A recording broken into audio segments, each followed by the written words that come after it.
அன்பான மாணவர்களுக்கு அகரத்தின் வணக்கங்கள். நாங்கள் இன்று பார்க்க இருக்கின்ற காணொளி பகுதி என்னவென்றால், தரம் 6 மாணவர்களுக்கான தமிழ் மொழியும் இலக்கியமும் பற்றியான ஒரு கருத்தரங்கு. இது 2025ஆம் ஆண்டு 2ஆம் தவணைக்கான ஒரு மாதிரி வினாத்தால் அதனோடு சேர்ந்து பரீட்சைக்கு வரக்கூடிய வினாக்கள் பற்றிய ஒரு அறிமுகத்தோடு பாட விளக்கம் சம்பந்தமாகும். பாடங்கள் உங்களுக்கு எழுமாறான சில பாடங்கள் உங்களுக்கு விளக்கப்படுத்தப்படும். அந்த பாடத்திலிருந்து வரக்கூடிய வினாக்களையும் நாங்கள் இன்று பார்க்க இருக்கிறோம். ஆகவே இந்த கருத்தரங்கு எங்களுக்கு ஜூம் வழியாக ஏற்பாடு செய்யப்பட்டிருந்தது. ஆனால் எங்களுக்கு சிறிய தடங்கள் ஒன்று ஏற்பட்டதால் இன்று யூடியூப் தளம் வழியாக உங்களுக்கு இந்த கருத்தரங்கு இடம்பெறுகின்றது. தரம் 6 மாணவர்களுக்கு தரம் 7 மாணவர்களுக்கும் இன்று இந்த கருத்தரங்கு ஆரம்பமாக இருந்தது. ஆனால் இந்த பகுதி தரம் 6 மாணவர்களுக்கு மட்டும் பிரத்யேகமான ஒரு வகுப்பாக இருக்கிறது. ஆகவே இதனை முழுமையாக நீங்கள் கற்றுக்கொண்டு 2ஆம் தவணையில் சிறந்த புள்ளிகளை பெற்றுக்கொள்வதற்கு முதலாவது வாழ்த்துக்கள் தெரிவித்துவிட்டு, நீங்கள் இதில் கீழே கொடுக்கப்பட்டிருக்கின்ற வினாபத்திரத்தை டிஸ்கிரிப்ஷன் பாக்ஸிலே கொடுக்கப்பட்டிருக்கின்ற வினாபத்திரத்தை முதலாவது டவுன்லோட் செய்து பிரிண்ட் அவுட் எடுத்து வைத்துக் கொள்ளுங்கள். அதே நேரம் உங்கள் பக்கத்திலே ஒரு பென்சில் மற்றும் அந்த வினாபத்திரம் அதனோடு சேர்ந்து குறிப்பு எடுப்பதற்காக ஒரு அட்டையம் ஒன்று எடுத்து வைத்துக் கொள்ளுங்கள். ஒரு சில விடயங்களை நாங்கள் இன்று அவதானிக்க உள்ளோம். ஆக தரம் 6 வினாபத்திரத்தினுடைய அமைப்பு என்பதை முதலாவது நாங்கள் பார்த்து விடுவோம். தரம் 6 மற்றும் 7 வினாபத்திரங்கள் 1 தொடக்கம் 20 வரையான பல்தேர்வு வினாக்கள், MCQ வினாக்கள் உங்களுக்கு இருக்கும். ஒவ்வொரு வினாக்களுக்கும் 4 விடைகள் கொடுக்கப்பட்டிருக்கும். அந்த 4 விடைகளிலிருந்து நீங்கள் ஒரு விடையை தெரிவு செய்ய வேண்டும். இதிலே என்னென்ன விடயங்கள் வரும் என்பதை அடுத்ததாக நான் பார்ப்போம். முதலாவது பகுதி 1ல் உங்களுக்கு 20 வினாக்கள் வரும். 20 வினாக்களுக்கு ஒரு வினாவுக்கு 2 புள்ளிகள் வீதம் 40 புள்ளிகளை நீங்கள் இந்த இடத்திலே பெற்றுக்கொள்ள முடியும். ஆகவே பகுதி 1 என்பது எங்களுடைய வினாபத்திரங்களில் மிக மிக முக்கியமான ஒரு பகுதி. இரண்டாவதாக நாங்கள் பகுதி 2 பகுதியை பார்க்கலாம். பகுதி 2லே முதலாம் வினா உட்பட 4 வினாக்களுக்கு விடையளிக்க என்று சொல்லி எங்களுக்கு வரும். அது ஒவ்வொரு வினாவும் ஒவ்வொரு மாதிரியான அமைப்பு அடிப்படை கொண்டது. ஒவ்வொரு வினாபத்திரங்களும் ஒவ்வொரு அமைப்பை கொண்டிருக்கும். முதல் 4 வினாக்கள் உட்பட்ட ஏனைய ஒரு வினா என்று சொல்லி வந்திருக்கும். ஆகவே புள்ளி திட்டங்கள் மாற்றம் அடைய போறதில்லை. ஸோ புள்ளி திட்டங்கள் அப்படின்ட்டு பார்த்தா பகுதி 1க்கு எங்களுக்கு இதில் பகுதி 2ல் முதலாவது வினா கட்டுரைக்கு 20 புள்ளிகள் கொடுப்பாங்க. அடுத்து எங்களுக்கு கடிதம் எழுதுகிறப்போ கடிதத்துக்கு 15 புள்ளி. அடுத்ததாக எங்களுக்கு ஏனைய புள்ளிகளை எங்களுக்கு பிரித்து வழங்குவாங்க. ஒரு சில நேரம் கட்டுரைக்கு 25 புள்ளிகள் வழங்குவாங்க. அது மாவட்ட மாகாண பேப்பர்களை ஒன்றை பொறுத்தது எங்களுக்கு. ஓகே, இப்போது உங்களுக்கு பகுதி 2 பகுதியில் முதலாவது வினா பெரும்பாலும் கட்டுரை ஒன்று எழுதுறதுக்கு வர சொல்லும். ஒரு சிறுகதை ஒன்று எழுதுறதுக்கு, ஒரு சுயசரிதை ஒன்று எழுதுறதுக்கு உங்களுக்கு இந்த முதலாவது வினா இடம்பெற்றிருக்கும். இரண்டாவது வினா ஒரு கடிதம் ஒன்று எழுதுறதுக்கு அல்லது ஒரு துண்டு பிரசுரம் ஒன்று எழுதுறதுக்கு, ஏன்னா ஒரு அறிக்கை ஒன்று எழுதுறதுக்கு உங்களுக்கு வரக்கூடியதாக இருக்கும். ஆனால் பெரும்பாலும் தரம் 6 மாணவர்களுக்கு வர்றது 50 சொற்களில் அடங்கிய கடிதம் ஒன்று எழுதுக என்ற வினா தான் உங்களுக்கு வழக்கம் போல வந்து கொண்டிருக்கிறது. அதை நாங்கள் பார்க்கலாம். மூன்றாவதாக பாடநூலை அடிப்படையாக கொண்டு 5 வினாக்களோ அல்லது 10 வினாக்களோ எங்களுக்கு கொடுப்பாங்க. பாடநூலை அடிப்படையாக கொண்டு 5 அல்லது 10 வினாக்கள் எங்களுக்கு கொடுப்பாங்க. ஆகவே இதிலிருந்தும் நாங்கள் சில வினாக்களை பார்க்கலாம். உங்களுக்கு முதலாம் தவணை பார்த்தீங்கன்னு சொன்னால் 1 தொடக்கம் 7 வரையான அலகுகள் முதலாம் தவணை என்றும், 2ஆம் தவணை என்று சொல்கிறது 8 தொடக்கம் 14 வரையிலான பாடங்கள், அதனைத் தொடர்ந்து 15 தொடக்கம் 21வது பாடம் வரைக்கும் எங்களுக்கு 3ஆம் தவணை. ஆகவே 2ஆம் தவணைக்கான வினாக்கள் இந்த 8 தொடக்கம் 14 வினாக்குள்ளதான் வரும். பெரும்பாலும் மாணவர்களை நாங்கள் புத்தகத்தில் மாத்திரம் படித்து தமிழ் பாடத்தை நாங்கள் சிறந்த பெறுபேறுகளை பெற்றுக்கொள்ள முடியாது. புத்தகம் சார்ந்தது மட்டும் அல்லாமல் எங்களுக்கு அதிலிருந்து ஏனைய சில ஆக்கத்திறன் சார்ந்த, மொழிவளம் சார்ந்த சில தகவல்களை நாங்கள் என்ன செஞ்சிருக்கணும், பெற்றிருக்கணும், அதை நாங்கள் கற்றிருக்கணும் என்பதுதான் இதனுடைய பகுதி. என்னுடைய புத்தகத்தை நீங்கள் பார்த்திருக்கக்கூடும். தரம் 6 தொடக்கம் 13 வரையிலான மாணவர்கள் ஆக்கத்திறன், மொழிவளம், இலக்கண பகுதிகளை கற்றுக்கொள்ள என்னுடைய புத்தகத்தை பெற்றுக்கொண்டால் உங்களுக்கு மிக இலகுவாக இருக்கும். ஆகவே இதில் கொடுக்கப்பட்டிருக்கிற 5 வினாக்கள் மாத்திரம்தான் பாடம் சார்ந்ததாக எங்களுக்கு வந்திருக்கும். ஏனைய விடயங்கள் ஆக்கத்திறன், மொழிவளம் சார்ந்ததாகத்தான் உங்களுக்கு வரும். 4வது வினா எப்படி வரும் என்று சொன்னால் பிள்ளைகள் சில சொற்களை கொடுத்து அதுக்கு பொருள் தரக்கூடிய வாக்கியம் அமையுங்கள் என்று சொல்லி வந்திருக்கும். அது எங்களுக்கு இரட்டை கிளவிகள் கொடுக்கலாம், இணைமொழி, அடுக்கு தொடர், உவமை தொடர்கள், அறிஞ்சொற் தொடர்கள், பழமொழிகள், இப்படி பல சொற்களை கொடுத்து அதை பொருள் விளங்க வைக்கக்கூடிய வகையில் வாக்கியம் அமையுங்கள் என்று சொல்லி கொடுக்கலாம். இது ஒரு வகை சார்ந்தது. 5வது வினா பார்த்தீங்கன்னு சொன்னால் இலக்கண ரீதியான ஒரு வினாவை எங்களுக்கு கண்டிப்பாக கொடுப்பாங்க. ஸோ இங்கே உங்களுக்கு கொடுக்கப்பட்டிருக்கிறது எழுவாய் பயனிலை சார்ந்த செயற்படு பொருள் சார்ந்த ஒரு வினா கொடுக்கப்பட்டிருக்கு. திணைப்பால் என்னிடம் வாகி இயைபு பற்றியான பல வினாக்களை எங்களுக்கு கொடுக்கலாம். இலக்கண உறவு அல்லது எழுவாய் பயனிலை, அதாவது வாக்கிய உறுப்புகள் சம்பந்தமான ஒரு வினா, இப்படி பல வகைப்பட்டதாக வரும்.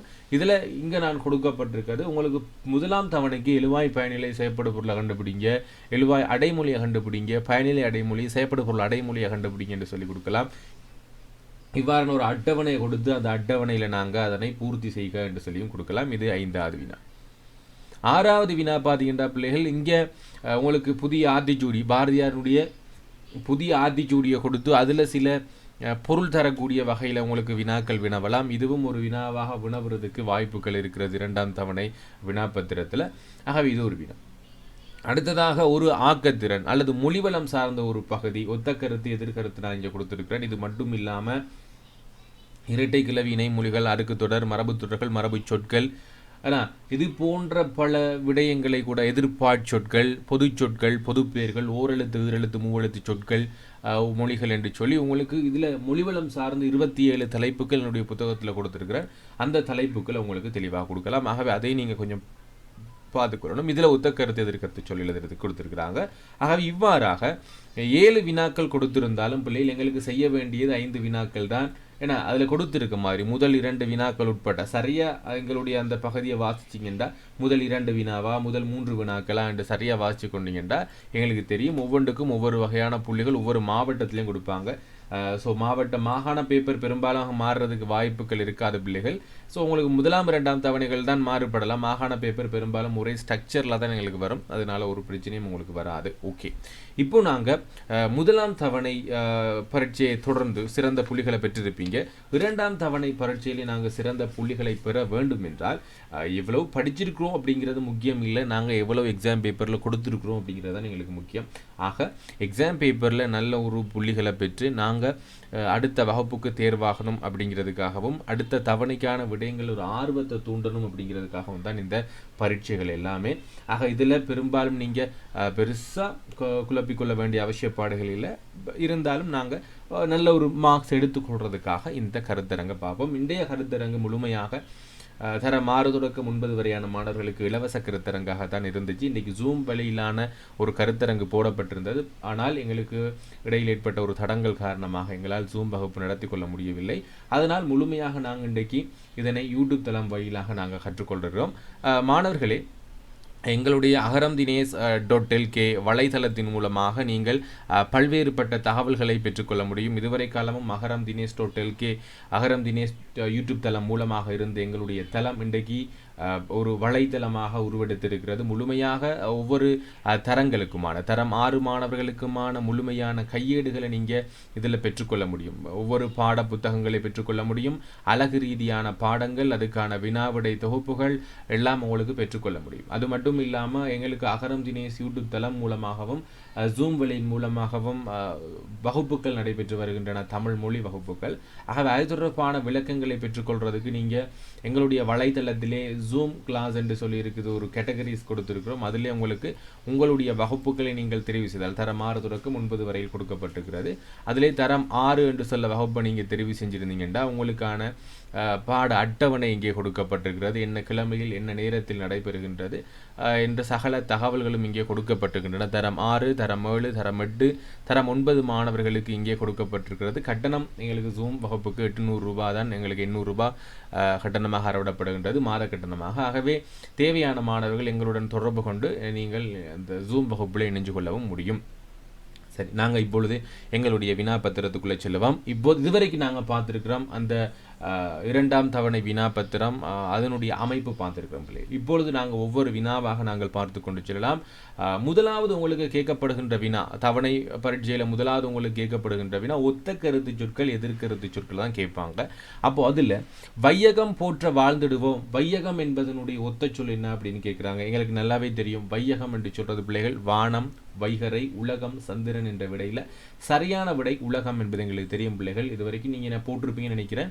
முடிஞ்ச மட்டும் இதை அப்படியே புஷ் பண்ணி வச்சுட்டு அப்படியே நிப்பாட்டிட்டு இந்த 5 வினாவை முதலாவது செஞ்சு கொள்ளுங்க பிள்ளை. முதலாவது அப்படி நாங்கள் இந்த வீடியோவை புஷ் பண்ணி வச்சு நிப்பாட்டி வச்சுட்டு முதல் 5 வினாவுக்குமான விடைகளை செஞ்சு பாருங்கள் ஒரு கோப்பியில். அதுக்கு பிறகு நீங்கள் பாருங்கள், ஒவ்வொரு 5 வினாவையும் செஞ்சு பாருங்கள், விடை நீங்கள் சரியாக எடுக்கிறீங்களான்ட்டு. பாபம் 20 கேள்விகள் முடிகிறப்ப எத்தனை மார்க்ஸ் எடுத்துருக்கீங்கன்னு சொல்லி நீங்கள் கணக்கிட பார்க்கலாம். ஓகேவா பிள்ளைகள்? எல்லாரும் ரெடியாக கொப்பி ஒன்று எடுத்துக்கொள்ளுங்க. 1லிருந்து 20 வரைக்கும் எண்களை போட்டுக்கொள்ளுங்க. இப்போ நான் உங்களுக்கு படிப்பிக்க முன்னாடி ஒவ்வொரு இலக்கத்துக்கும் இப்போ முதலாவது கேள்விக்கு இத்தனாவது விட, இரண்டாவது கேள்விக்கு இத்தனாவது விட என்று சொல்லி போட்டுக்கொள்ளுங்க. நான் சொல்ல நீங்கள் அவங்களுடைய விடைகளை மார்க் பண்ணி கொள்ளுங்க. இரண்டாவது வினாவை நாங்கள் பார்க்கலாம் பிள்ளைகள்.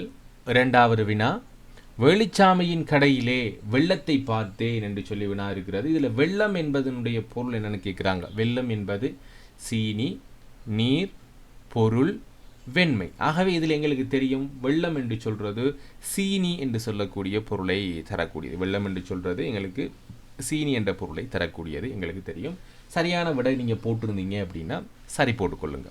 மூன்றாவது கேள்வி, அவன் கோபம் மிகுதியால் பற்களை கடித்தான். இங்கு கோபம் என்பதனுடைய எதிர்ப்பதம் அல்லது எதிர்கருத்து சொல் அப்படிங்கிறது.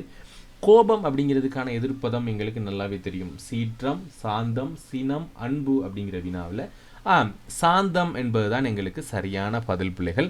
சாந்தம் என்பதுக்கு நீங்கள் விட சரியாக போட்டிருந்தீங்கண்டா ஓகே, சரி போட்டுங்க பிள்ளைகள். நாங்கள் இந்த 3 வினாக்களுக்கும் சரியாக எடுத்துருப்பீங்கன்னு நினைக்கிறேன். பாப்போம் நாங்கள் முதல் 5 வினாக்களுக்கு எத்தனை சரி எடுக்கிறீங்கன்னு. ஓகே, சீமான் என்பதன் எதிர்ப்பாச்சொல். ஒத்த கருத்து சொல், எதிர்கருத்து சொல். இங்கே பாருங்க, எதிர்ப்பாச்சொல் கேட்குறாங்க. சீமாட்டி எனப்படுவது போல இடையன் என்பதனுடைய எதிர்ப்பாச்சொல்.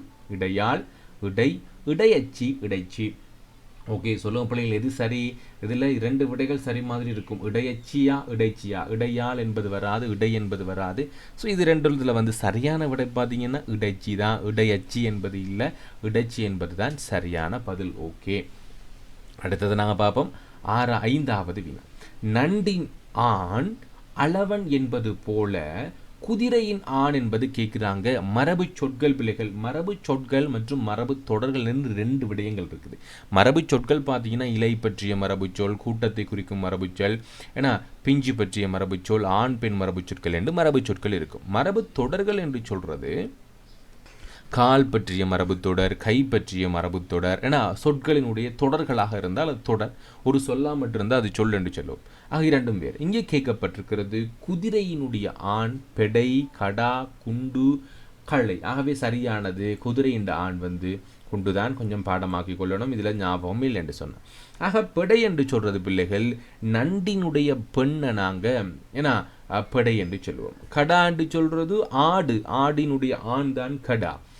கலை என்று சொல்றது மானினுடையதான் நாங்கள் கலை என்று சொல்லுவோம்.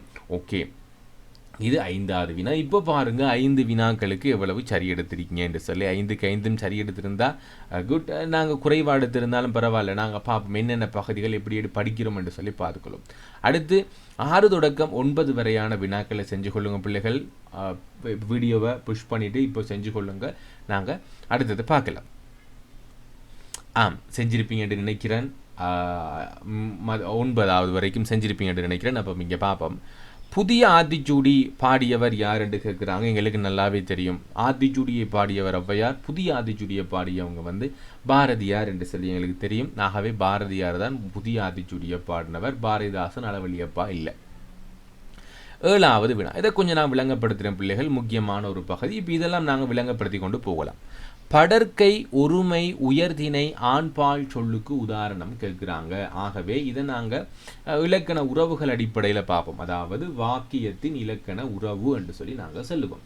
வாக்கியத்தின் இலக்கண உறவு பிள்ளைகள் நாங்கள் முதலாவது திணை, 2வது சொல்லுங்க பார்ப்போம்.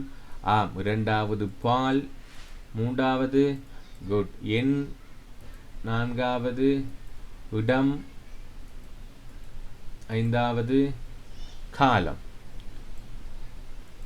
காலம் திணைப்பால் என்னிடம் காலம் என்று சொல்லி நாங்கள் மூன்றாக வகைப்படுத்துவோம். வெயிட், திணைப்பால் என்னிடம் காலம் என்று சொல்லி நாங்கள் இதை மூன்றாக வகைப்படுத்துவோம்.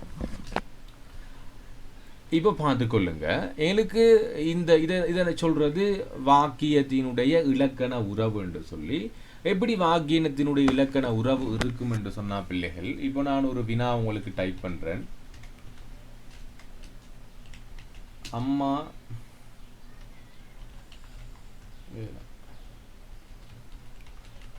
ஆசிரியர் பாடத்தை கற்பித்தார் என்று சொல்லி ஒரு வாக்கியம் இங்கே நான் உங்களுக்கு கொடுத்திருக்கிறேன்.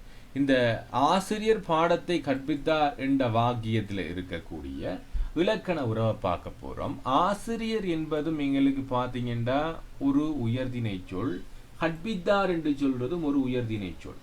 இப்போ நான் இதையே உங்களுக்கு மாற்றி சொல்றேன் பாருங்க.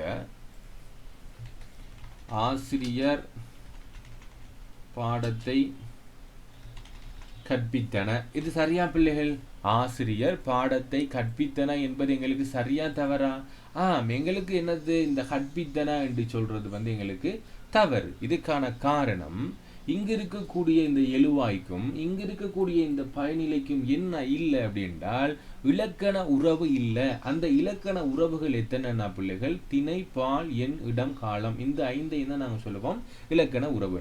அப்படி இலக்கண உறவு இல்லைன்னா அதை நாங்கள் கண்டுபிடிக்கணும். அதுதான் இங்கே உங்களுக்கான ஒரு பயிற்சியாக இருக்கும். இப்போ நாங்கள் பாவம் என்னென்ன விடயங்கள் இருக்கிறது என்று சொல்லி. முதலாவது திணை என்று பார்த்தீங்கன்னா பிள்ளைகள் 2 விடயம் இருக்கிறது. முதலாவது உயர்திணை. உயர்திணை. இரண்டாவது அஃறிணை. ஆகவே உயர்திணை மற்றும் அஃறிணை ஆகிய 2 விடயங்களை நோட் பண்ணி கொள்ளுங்க பிள்ளைகள். உயர்திணை மற்றும் அஃறிணை ஆகிய 2 தான் திணை என்று சொல்லுவோம். ஆக உயர்திணை என்பது மனிதர்களையும் தேவர்களையும் அரக்கர்களையும் மட்டும் குறிச்சா உயிருள்ள பொருள்களை எங்களுக்கு குறிக்கிறது. அதாவது நாங்கள் மரியாதையாக பார்க்கறது எல்லாம் உயர்திணை. அஃறிணை என்று சொல்றது உயிருள்ள உயிரற்ற சடப்பொருட்களாகவும் இருக்கலாம். மரியாதை இல்லாத நாய் ஒரு அஃறிணை, மரம் ஒரு அஃறிணை, இதெல்லாம் எங்களுக்கு அஃறிணை சார்ந்த விடயங்கள். ஆகவே திணை 2 வகைப்படும், உயர்திணை மற்றும் அஃறிணை என்று 2 வகைப்படும். ஓகே, அடுத்ததாக பாருங்க, பால் 5 வகைப்படும். என்னென்ன பால் என்று தெரியும்? ஆண் பால். இப்போ நாங்கள் பார்ப்போம். பால் 5 வகைப்படும். ஆண் பால், பெண் பால், பலர்பால், ஒன்றன் பால், பலவின் பால் ஆகிய 5 வகை எங்களுக்கு 5 வகை இருக்கிறது. இந்த பால் ஆண்களை மட்டும் குறிச்சா அது ஆண் பால். உதாரணத்துக்கு கமலன், அவன் என்பதெல்லாம் ஆண் பால். பெண்பால் என்றால் கமலா, அவள் என்று சொல்றது பெண் பால். பலர்பால் என்றால் பெற்றோர்கள், ஆசிரியர்கள் எல்லாம், ஆனால் ஒன்றுக்கு மேற்பட்டவர்கள் இருக்கிறாங்களா, அவங்க எல்லாமே பலர்பால். ஒன்றன் பால் அப்படிங்கிறது பிள்ளைகள், இது பார்த்தீங்கன்னா உயர்திணைக்கு மட்டும் வரக்கூடியது. ஒன்றன் பால் அப்படிங்கிறது இங்க நாங்கள் அக்ரிணையில பார்த்தோம்ல, நாய், நாய் என்று மட்டும் வந்திருந்தா அது ஒன்றன் பால், ஒன்று மட்டும் இருந்தா. ஆனா ஒருமையில மட்டும் இருந்தா. பன்மையில இருக்குது அப்படின்னு சொன்னால் அது நாய்கள் என்று இருக்குது. நாய் பன்மையில இருக்கக்கூடிய, அதுவும் அக்ரிணையில் இருக்கக்கூடிய, உதாரணத்துக்கு நாய்கள் என்பது பலவின் பால், அதிகமாக இருந்தால் பலவின் பால். ஆகவே பால் 5 வகைப்படும். ஆண் பால், பெண் பால், பலர்பால், ஒன்றன் பால், பலவின் பால். இப்படி ஒரு வினா வரும். அடுத்து இது பாலும். ஓகே, நோட் பண்ணி கொள்ளுங்க அதையும். அடுத்ததாக எண். எண் என்று சொல்றது பிள்ளைகள் 2 வகைப்படும். முதலாவது ஒருமை, இரண்டாவது பன்மை என்று சொல்லி. ஒன்று மட்டும் இருந்தால் ஒருமை, ஒன்றுக்கு மேல இருந்தால் பன்மை. உதாரணத்துக்கு இப்ப நான் சொன்னேன் இல்ல, நாய் என்று சொல்றது ஒருமை, நாய்கள் என்று சொன்னா எங்களுக்கு பன்மை. ஆக கல் என்று சொல்லக்கூடிய விகுதி நாய்கள், மரங்கள் என்றெல்லாம் இருந்தால் எங்களுக்கு பன்மை என்று சொல்லுவோம். ஆகவே எண் என்று சொல்றது 2 வகைப்படும், ஒருமை, பன்மை. இடம் என்று பார்த்தா பிள்ளைகள் 3 வகைப்படும். என்னென்ன இடம்? தன்மை, சொல்லுங்க பார்ப்போம், முன்னிலை, மூன்றாவது படற்கை என்று சொல்லி 3 விடயங்கள் இருக்கின்றன. இடம் 3 இடங்கள் இருக்கின்றன. அதாவது நான், நாம், நாங்கள். அதாவது பேசுறவங்களை மட்டும் சொன்னா, பேசுவோனை மட்டும் சொன்னா, எங்களை மட்டும் சொன்னா அது தன்மை. முன்னிலை என்றால் முன்னாடி இருக்கிறவங்க கேட்போன் என்று சொல்லுவோம். நீ, நீங்கள், நீர், நீவீர் என்று சொல்லக்கூடிய சொற்களை. படர்க்கை என்று சொன்னால் அவன், அவள், அது, அவை என்று சொல்லக்கூடியது. கமலா என்ற யாரோட பேரை சொல்கிறோமா அந்த பேர் கூட ஒரு படர்க்கை தான். உதாரணத்துக்கு ஒரு மேசை என்று சொல்கிறோம், பேனை, பென்சில், ஏன்னா கரும்பலகை, இது எல்லாமே ஒரு படர்க்கை பெயர்கள் தான். இப்போ விளங்கி இருக்கும் என்று நினைக்கிறேன். ஓகே, அடுத்ததாக நாங்கள் பார்க்குறது காலம் என்று சொல்கிறது. காலம் எங்களுக்கு 3 வகைப்படும். என்னென்ன காலம் பிள்ளைகள்? இறந்த காலம்,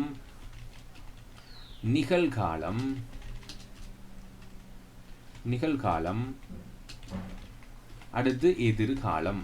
ஆக ஏற்கனவே ஒரு நிகழ்வு நடந்து முடிஞ்சிருந்தால் அது இறந்த காலம். ஒரு விடயம் நடந்து கொண்டிருந்தால் அது நிகழ்காலம். எதிர்காலத்தில் நடக்கும் என்றால் அது எதிர்காலம். நான் புத்தகம் படித்தேன் என்று சொன்னால் பாருங்க, நான் புத்தகம் படித்தேன் என்பது என்ன காலம்? நான் புத்தகத்தை படித்தேன் என்றால் எங்களுக்கு அது இறந்த காலம்.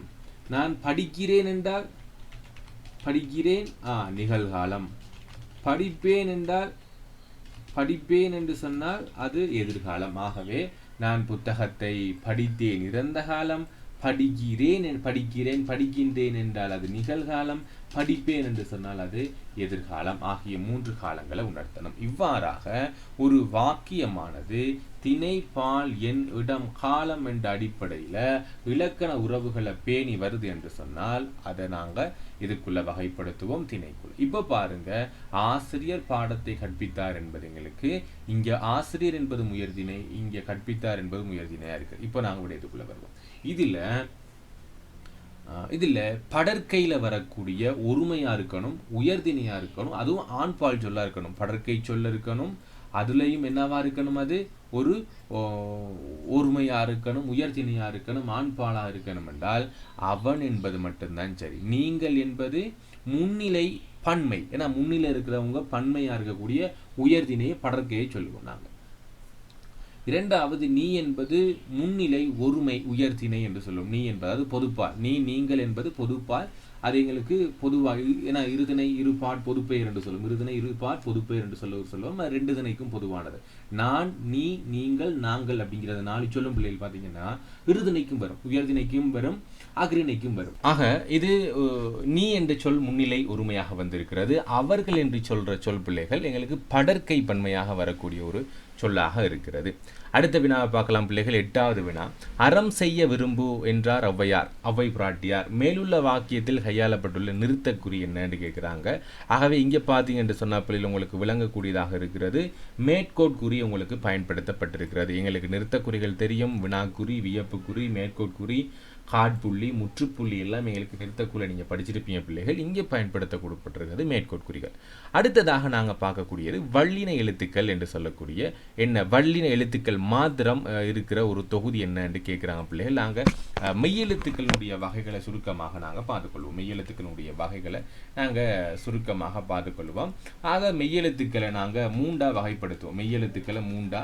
முதலாவது வல்லினம், 2வது மெல்லினம், 3வது இடையினம் ஆகிய 3ஆக நாங்கள் வகைப்படுத்துவோம்.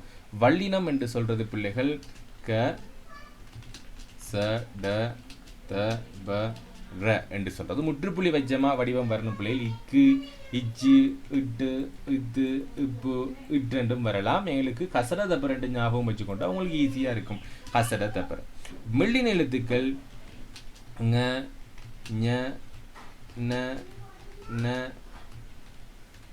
ம, ந. இந்த 6 எழுத்துக்களும் எங்களுக்கு மெல்லின எழுத்துக்கள் என்று சொல்லும். இடையின எழுத்துக்கள் என்று சொல்றது பிள்ளைகள் ய, ர, ல, ப, ல, ல. இந்த 6 எழுத்துக்களும் இடையின எழுத்துக்கள். ஆகவே மெய்யெழுத்துக்களினுடைய அமைப்பு அடிப்படையில் அல்லது அது உச்சரிக்கப்படுகின்ற அமைப்பு அடிப்படையில் நாங்கள் பல்வேறுபட்ட அடிப்படையில் மெய்யெழுத்துக்களை வகைப்படுத்துவோம். இங்கு நாங்கள் உச்சரிக்கப்படுகின்ற அடிப்படையில் வல்லின எழுத்துக்கள், மெல்லின எழுத்துக்கள், இடையின எழுத்துக்கள் என்று வகைப்படுத்தியிருக்கிறோம். க, ச, ட, த, ப, ரங்கிறது வல்லின எழுத்துக்கள், ஞன நமங்கிறது மெல்லின எழுத்துக்கள், யரள வளலங்கிறது எங்களுக்கு இடையின எழுத்துக்கள். ஓகே, இப்போ உங்களுக்கு தெளிவாக இருக்கும். இங்கே பாருங்க, வல்லின எழுத்துக்களை மாத்திரம் கொண்ட தொகுதி எது அப்படின்னு சொன்னால் த ம ல. ஸோ இது எங்களுக்கு இல்லை. இங்கே க த ர பார்ப்போம். இது இல்லு இரு. ஓகே, கொஞ்சம் வெயிட் பண்ணுங்க. ஓகே, இத் இல் இன் என்பது எங்களுக்கு இல்லை. இன் இந்த இருங்கிறது இதில் இரண்டாவது வினா மட்டும்தான் பிள்ளைகள் எங்களுக்கு சரி. அசட தப்பரங்கிற க த ரங்கிற 3 வந்திருக்குது. சடங்கிறது ஆனால் இல்லை. பட் இருந்தாலும் இது வள்ளி நிலத்துக்களை மட்டும் கொண்ட தொகுதியாக இருக்கிறது. அடுத்ததை பார்ப்ப பிள்ளைகள் 10வது வினா உங்களுக்கு ஒரு வினா வந்திருக்குது. சரியான சந்தி பிரிப்பு முறைகள் புணர்ச்சி விதிகள் அடிப்படையாக வச்சு நாங்கள் பார்ப்போம். இதில் பனையோலை என்பதை பிரித்தெழுதினால் பானை சக இலை, பனை சக ஓலை, பனை சக யோலை, பனசக ஓலை அப்படின்னு சொல்லி இருக்குது. ஸோ இந்த இடத்துல எங்களுக்கு பனை சக ஓலை என்பது தான் பிள்ளைகள் சரியான சந்தி பிரிப்பு. ஏன்னா இதில் நாங்கள் சந்தி பிரிக்கிறதுக்கான பல விதிமுறைகள் எல்லாம் வச்சுருக்கிறோம் பிள்ளைகள். தரம் 9, 10, 11 மாணவர்களுக்கு பெரும்பாலும் பார்த்துருப்பீங்க.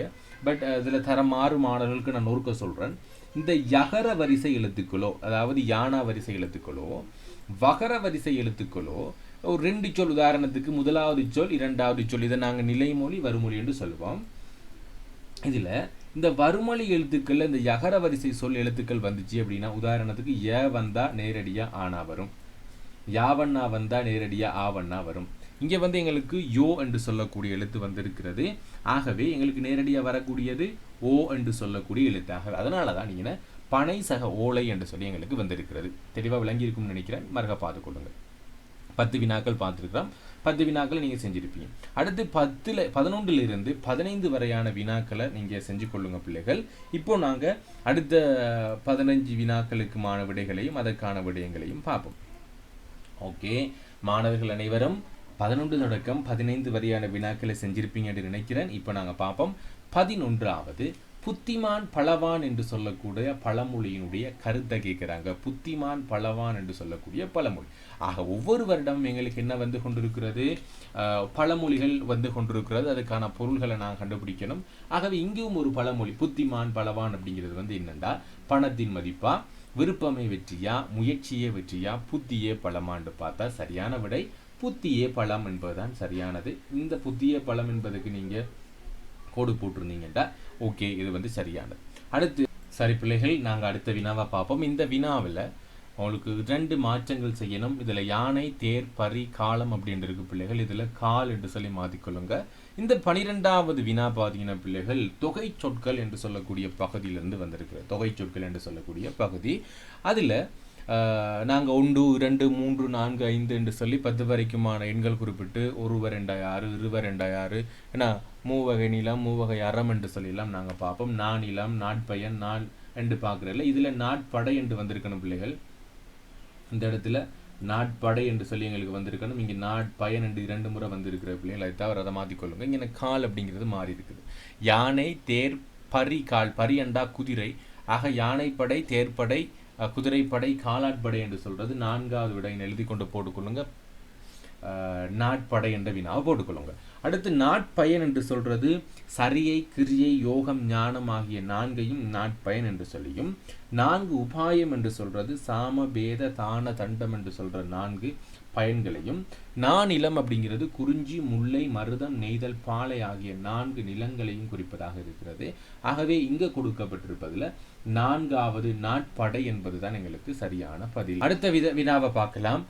13வது வினா, மரபு தொடர்களில் இருந்து ஒரு வினா வந்திருக்கு பிள்ளைகள். கண் திறத்தல் என்ற மரபு தொடரின் கருத்து அறிவு உண்டாதல், கண்ணை திறத்தல், யோசித்தல், விழித்தல். ஆகவே இங்கு கண் திறத்தல் என்று சொல்றது பிள்ளைகள் அறிவு உண்டாதல் என்று சொல்லக்கூடிய பொருளை வந்திருக்கிறது.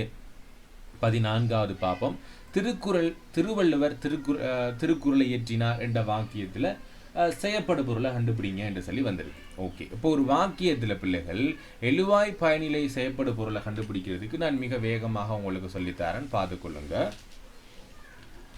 அப்பா, ஓகே, அதே போல ஆசிரியர் பாடத்தை கற்பித்தார் என்று சொல்லி நான் போடுறேன். ஸோ இந்த வாக்கியத்தில் பிள்ளைகள் எங்களுக்கு எழுவாய் பயனிலை செய்யப்படும் பொருளை கண்டுபிடிக்கிறதுக்கு மிக சிறந்த உபாயம் எங்களுக்கு இருக்கிறது. இது எழுவாய், இது பயனிலை, இது எங்களுக்கு செய்யப்படும் பொருள். இந்த 3 ஆக எழுவாயை கண்டுபிடிக்கிறதுக்கு நாங்கள் என்ன செய்வோம் என்று சொன்னா பிள்ளைகள், எழுவாயை கண்டுபிடிக்கிறதுக்கு இந்த பயனிலையிடம் என்னென்ன கேள்வி கேட்கலாம் என்று சொன்னால், யார், எது, அடுத்ததாக எவை என்று சொல்லக்கூடிய 3 வினாவை எழுப்புவதன் மூலமாக எங்களுக்கு என்னத்தை கண்டுபிடிக்கலாம், இங்கே இருக்கக்கூடிய எழுவாயை கண்டுபிடிக்க முடியும். யார், எது, எவை. யார் கற்பித்தார் என்றால் எங்களுக்கு ஆசிரியர் கற்பித்தார் என்று சொல்லக்கூடிய விடை எங்களுக்கு வரும். ஆகவே இதுவே ஒரு அக்ரிணையாக இருந்தால் எங்களுக்கு என்ன, பூனை எலியை பிடித்தது, எதி பிடித்தது என்றால் எங்களுக்கு பூனை பிடித்தது என்று சொல்லலாம். பூனைகள் எலியை பிடித்தன என்று சொன்னால் எது எவை பிடித்தன என்று சொல்லி கேட்போம். எவை பிடித்தன, எலிகள் பிடித்தன என்று விடவும். இது எழுவாயை கண்டுபிடிக்கிறதுக்கான வழிமுறைகள். இது பயனிலையை கண்டுபிடிக்கிறதுக்கு எங்களுக்கு தெரிஞ்சிருக்கணும் பிள்ளைகள். பயனிலை என்று சொல்றது ஒரு செயலை உணர்த்தக்கூடிய, செயற்பாட்டை உணர்த்தக்கூடிய உண்டாக இருக்கும். அதுதான் பிள்ளைகள் நாங்கள் பயனிலை, அதை கண்டுபிடிச்சிடலாம். செயற்படு பொருளை கண்டுபிடிக்கிறதுக்கான வழிமுறைகள் என்ன அப்படின்னா, பயனிலையிடம் யாரை, எதை, எவற்றை என்று சொல்லக்கூடிய வினாவை நாங்கள் எழுப்பினோம் என்று சொன்னால் நாங்கள் இந்த வாக்கியத்தில் செய்யப்படு பொருளை இனம் கண்டு கொள்ள முடியும். யாரை, எதை கற்பித்தார், பாடத்தை கற்பித்தார். இங்கே யாரை என்ற கேள்வி கேட்க முடியாது, எதை கற்பித்தார் என்று தான் கேட்க முடியும். காரணம், செய்யப்படு பொருள் ஒரு அகிரிணையாக இருப்பதன் காரணமாக இப்போ விளங்கி இருக்கும். ஆகவே இங்கே பார்ப்போம், திருவள்ளுவர் திருக்குறளை இயற்றினார், எதை இயற்றினார் என்று கேட்டால் நாங்கள் திருக்குறள் அல்லது திருக்குறளை இயற்றினார் என்று விட வரும். இப்படி போட்டிருந்தா உங்களுக்கு ஒரு 2 புள்ளிகள். அடுத்து 15வது வினா ஒரு கலைச்சொல் வருது பிள்ளைகள். இங்கே உங்களுக்கு கொடுக்கப்பட்டிருக்கிற கலைச்சொல் பார்த்தீங்கன்னா ஃபேக்ஸ் என்று சொல்லக்கூடிய ஒரு கலைச்சொல். தமிழ் வடிவம் பார்த்தீங்கன்னா தொலைநோக்கியா, மின்னஞ்சலா, தொலைநகலா, தொலைக்காட்டி என்றால் சரியான விட தொலை நகல் என்பது. இதை நீங்கள் கொஞ்சம் மனனம் செஞ்சிருக்கணும். பெரும்பாலும் ஆங்கில மொழி மூல மாணவர்களுக்கு இது தெரியும், சில தமிழ் மொழி மூலம் மாணவர்களுக்கும் தெரியும். தெரியாத மாணவர்கள் கொஞ்சம் இதனை மனனம் செய்து கொள்ளுங்கள். அடுத்ததாக 80வது ஆண்டு இறுதியில் கொண்டாடப்படும் விழா எங்களுக்கு தெரியும். ஏன்னா ஆண்டு விழாக்கள் எங்களுக்கு மனனம் செஞ்சிருக்கணும் பிள்ளைகள். 80வது ஆண்டு விழா எங்களுக்கு அமுத விழா என்று சொல்லி நாங்கள் சொல்லுவோம். அடுத்து வைர விழா என்று சொல்றது 60வது ஆண்டில் கொண்டாடுற விழா. வெள்ளி விழாங்கிறது 25 ஆண்டுல, பவளம் அப்படிங்கிறது 75 ஆண்டுல கொண்டாடுற விழாவாக இருக்கிறது. அதனை மனனம் செஞ்சு கொள்ளுங்க. 17வது ஒருமை பன்மை என்ற அடிப்படையில் சொற்களை வகைப்படுத்தல். இப்போதான் நாங்கள் பார்ப்போம், திணை, பால், எண், இடம், காலம் பார்த்தோம். ஒருமை பன்மை என்று வகைப்படுத்துறது பிள்ளைகள் எண்களை வச்சு நாங்கள் வகைப்படுத்துவோம். ஓகே. 18வது வினா பார்த்தீங்கன்னா, கண்மூடித்தனமாக பணத்தை வீணே செலவு செய்பவன் யார் அப்படின்னா தொடர்மொழிக்கு ஒரு மொழி.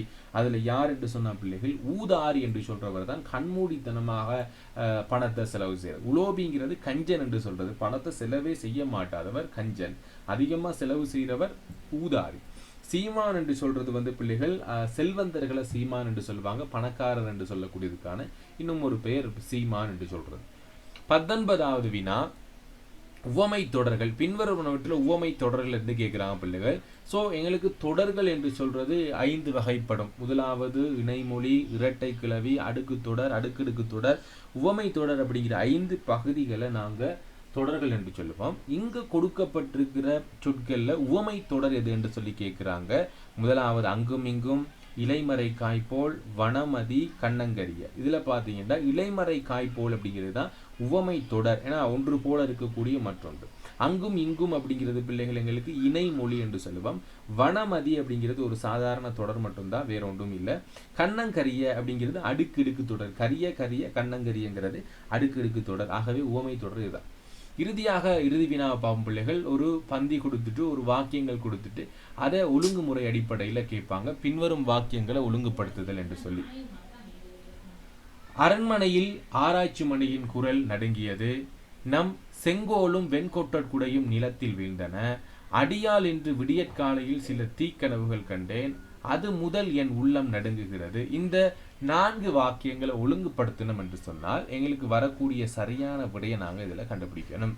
இதில் பார்த்தீங்கன்னா முதலாவது அடியால் என்று விடியற்காலையில் சில தீக்கனவுகள் கண்டேன். இதுக்கான சில வழிமுறைகளும் இருக்கு பிள்ளைகள். இப்போ நீங்க பார்த்து கொள்ளுங்க, 4 விடைகள் கொடுக்கப்பட்டிருக்கின்றன. ஆகவே ஆனா ஆனாவும் கொடுக்கப்பட்டிருக்கு, ஈகரம் ஈகாரம் கொடுக்கப்பட்டிருக்கு. இதுல ஆனாவை பாருங்க, அரண்மனையில் ஆராய்ச்சி மணியின் குரல் நடுங்கியது. இது இடையில தொடங்கக்கூடிய ஒரு சொல். ஆனால் முதலாவது தொடங்கக்கூடிய வாக்கியத்தை கண்டுபிடிச்சிட்டோம் என்றால் ஓகே. அடியால் என்று விடியற்காலையில் சில தீக்கனவுகள் கண்டேன் சரி. இரண்டாவது அது முதல் என் உள்ளம் நடுங்குகின்றது. மூன்றாவது ஆம் நம் செங்கோலும் வெண்கொற்றற்குடையும் நிலத்தில் விழுந்தன. அடுத்தது அரண்மனை வாயில் ஆராய்ச்சி மணியில் குரல் நடுங்கியது என்று சொல்லி எங்களுக்கு இந்த ஓர்டர்ல வந்திருக்கணும். ஆகவே முதலாவது விட தான் எங்களுக்கு சரியானது. இப்பொழுது நீங்க பாருங்க பிள்ளைகள், மேலே கொடுக்கப்பட்டிருக்கிற 20 வினாவுக்கு நீங்க எத்தனை புள்ளிகள் பெற்றிருக்கீங்க என்று பாருங்க. ஆகவே 35க்கு மேலே நீங்க பெறுறீங்க என்று சொன்னா நீங்க A புள்ளிகளை பெற்றுக்கொள்ள முடியும். அதுக்கு கீழே குறைய உங்களுடைய புள்ளிகள் எல்லாம் குறைஞ்சு கொண்டு வரும். காரணம் பகுதி ஒன்றுங்கிறது எங்களுக்கு முக்கியமான ஒன்று. இரண்டாவது பாகத்துக்குள்ள வந்துடும். இரண்டாவது பாகம் பிள்ளைகள் கட்டுரை என்று சொல்லக்கூடிய பகுதி.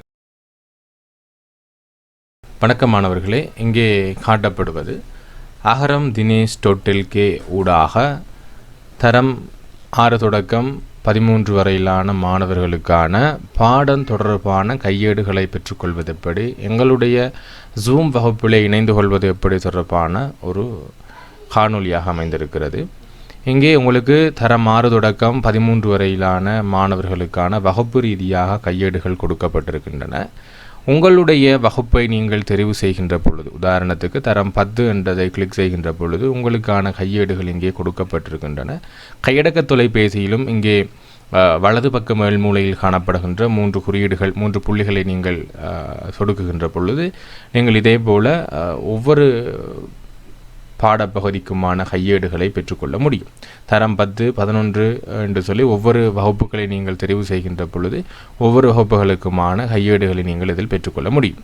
அதே போல் எங்களுடைய வகுப்புகள் தொடர்பான விவரங்களை அறிந்து கொள்ள, அதாவது ஜூம் வகுப்புகள் தொடர்பான விவரங்களை அறிந்து கொள்ள மேலே இருக்கின்ற ஜூம் வகுப்புகள் என்பதையும் கிளிக் செய்து நீங்கள் தகவல்களை பெற்றுக்கொள்ள முடியும். தரம் 11 மாணவர்களுக்கான 30 நாட்கள் அடங்கிய பாடநெறி ஒன்று ஆகஸ்ட் மாதம் 1ஆம் வாரத்தில் ஆரம்பமாக இருக்கிறது. அதே போல் தரம் 6 தொடக்கம் 9 வரையிலான மாணவர்களுக்கு தமிழ் வகுப்பு நடைபெற்று வருகின்றன.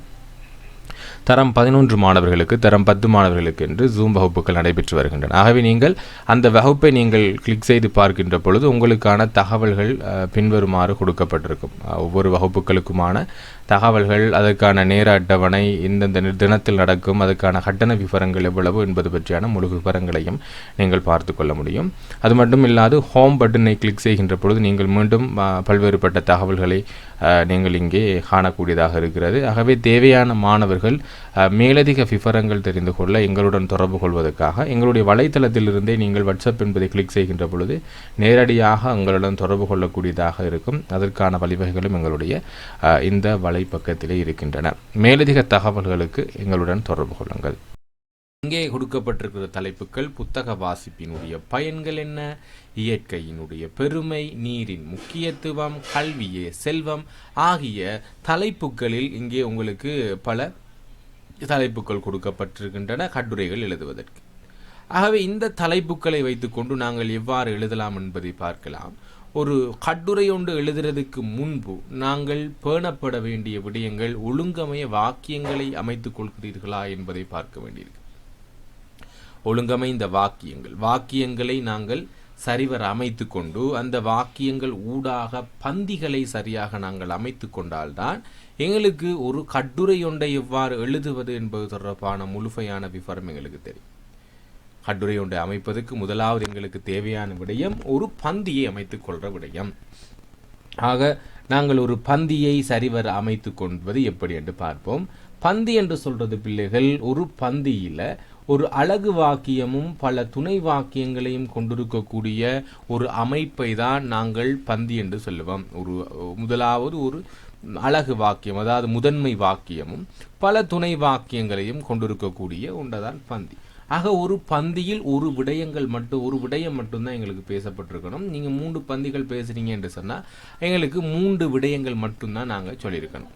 ஆக இங்கு நான் உங்களுக்கு ஒரு ஏடு காட்டப்பட்டிருக்கிறது. இதுதான் உங்களுடைய அந்த கொப்பியினுடைய பக்கம் என்றால், கொப்பியில் உங்களுக்கு பயிற்சி கொப்பியில் இவ்வாறாக பிரிக்கப்பட்டிருக்கும். இவ்வாறாக உங்களுக்கு பிரிக்கப்பட்ட அந்த கோடுகளில் நாங்கள் எவ்வாறாக எழுத வேண்டும் என்பதை முதலாவது நாங்கள் விளங்கிக் கொள்ள வேண்டும். ஒரு கட்டுரை ஒன்று எழுதுகிற பிள்ளைகள், ஒரு கட்டுரை ஒன்று நாங்கள் எழுதுகிறப்ப எங்கே ஆரம்பிக்கணும் என்று சொல்லக்கூடிய விட முதலாவது ஒரு இடத்தை விட்டு இங்கே தான் நீங்கள் ஆரம்பிக்க போகிறீங்க. உங்களோட கட்டுரை இங்கே ஆரம்பிப்பீங்க. ஸோ இவ்வாறாக ஆரம்பித்து நீங்கள் கட்டுரையை ஒன்று எழுதி கொண்டிருக்கிறப்போ உங்களுக்கு கட்டுரை இந்த பந்தி இங்கே முடிஞ்சிருச்சு என்றால் நாங்கள் அடுத்த வரி, ஸோ இதில் தான் இதான் எங்களோட வரி, ஸோ ஞாபகம் வச்சுக்கோங்க. இந்த வரியில் எங்களுக்கு கட்டுரை முடிஞ்சிருச்சு என்றால் இந்த வரியை விட்டுட்டு இங்கே எழுதக்கூடாது. அடுத்த வரி இங்கன்னு இருந்தால் நாங்கள் இங்கனையே ஆரம்பிச்சிடணும். இப்படி ஆரம்பிச்சிட்டிங்கன்னு சொன்னால் தான் கட்டுரை முறையாக எங்களுக்கு இப்படி போகும். அல்லது நீங்கள் ஒரு வரியை விட்டுட்டு எழுதுனீங்கன்னா அது வந்து எங்களுக்கு கட்டுரை எழுதினுடைய முறை அல்ல என்பதை விளங்கிக் கொள்ளுங்க. இது ஒரு கட்டுரை எழுதுறதுக்கான வழிவகைகள். இப்போ நாங்கள் மேலே பார்த்த ஒரு கட்டுரையை நாங்கள் வாசித்து பார்ப்போம் எப்படி எழுதுறது என்று சொல்லி. ஸோ புத்தக வாசிப்பினுடைய பயன்கள் என்று சொல்கிறப்ப எங்களுக்கு 3 விடயங்கள், ஒரு கட்டுரை என்று பார்த்த பிள்ளைகள் 3 விடயங்கள் இருக்கும் அதை எழுதுறதுக்கு. முதலாவது ஒரு அறிமுகம், இரண்டாவது உடல் பகுதி, மூன்றாவது